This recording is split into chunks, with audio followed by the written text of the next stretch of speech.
തിയേറ്ററുകളിൽ പൊളിഞ്ഞു പാളീസായ സിനിമയാണ് ദൂരദർശൻ വഴി പ്രചരിപ്പിക്കാൻ ഇപ്പോൾ RSS പദ്ധതിയിടുന്നത്, ഗവൺമെന്റ് ശ്രമിക്കുന്നത്. മലയാളികളെ ഇപ്രകാരം തമ്മിലടിപ്പിക്കാൻ സാധിക്കില്ല എന്ന് BJPയെ വീണ്ടും വീണ്ടും ഓർമ്മിപ്പിക്കാനാണ് ഞങ്ങൾ ആഗ്രഹിക്കുന്നത്. BJPയുടെയും കേന്ദ്ര സർക്കാരിൻ്റെയും ഈ നീക്കത്തെ കേരളം ഒറ്റക്കെട്ടായി പ്രതിരോധിക്കണം എന്നുകൂടി DYFI വിനയപൂർവ്വം അപേക്ഷിക്കുകയാണ്. കാരണം കേരള സ്റ്റോറി കേരളത്തിനെതിരായ വിദ്വേഷ പ്രചരണത്തിന്റെ സിനിമ കൂടിയാണ്. സംഘപരിവാർ വളരെ ആസൂത്രണം ചെയ്ത് വളരെ കണക്ക് കൂട്ടി നടപ്പിലാക്കിയൊരു സിനിമയാണ് കേരള സ്റ്റോറി. കേരളത്തിലെ വ്യത്യസ്ത മതവിഭാഗങ്ങളെ തമ്മിൽ അകറ്റുക, ഇസ്ലാമോഫോബിയ കൂടുതൽ വളർത്തുക എന്നതോടൊപ്പം തന്നെ കേരളത്തോടുള്ള വിദ്വേഷം ഉത്തരേന്ത്യൻ സംസ്ഥാനങ്ങളിലും അവിടുത്തെ ജനങ്ങളിലും വർദ്ധിപ്പിക്കുക എന്നുകൂടി എൻ്റെ ലക്ഷ്യമായിരുന്നു. അവരുടെ കാച്ച്മെന്റ് ഏരിയ അവർ കണ്ടിരുന്നത് പ്രധാനമായും ഉത്തരേന്ത്യൻ സംസ്ഥാനങ്ങളാണ്. കേരളം ബഹിഷ്കരിച്ച സിനിമയാണെന്ന് ഞാൻ പറയുമ്പോൾ ഉത്തരേന്ത്യയിലുടനീളം അവരുടെ എല്ലാ സംവിധാനങ്ങളും ഉപയോഗിച്ച് പരമാവധി പ്രചരിപ്പിക്കാൻ വേണ്ടി അവർ ശ്രമം നടത്തിയിരുന്നു. കേന്ദ്രമന്ത്രിമാർ പോലും ഡൽഹിയിൽ ഇതിന്റെ പ്രദർശനത്തിന്റെ ഭാഗമാകുന്നത് നമ്മൾ കണ്ടു. സംഘപരിവാറിന്റെ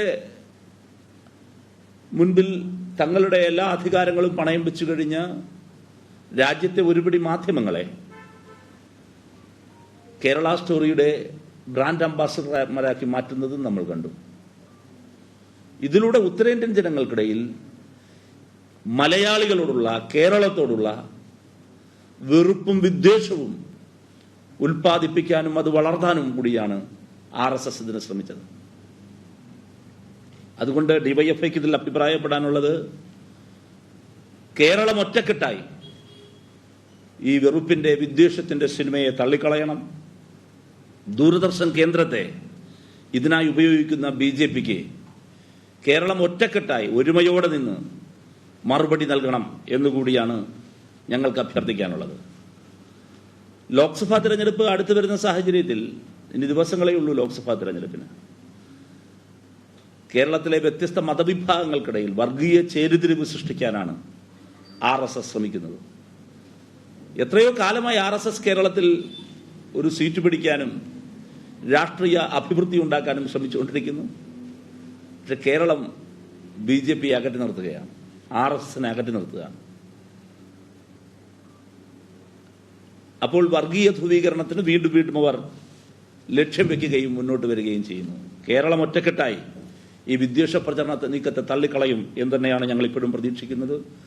കേരളം വെറുപ്പിന്റെ നാടല്ല, കേരളം സൗഹാർദ്ദത്തിന്റെ നാടാണ്.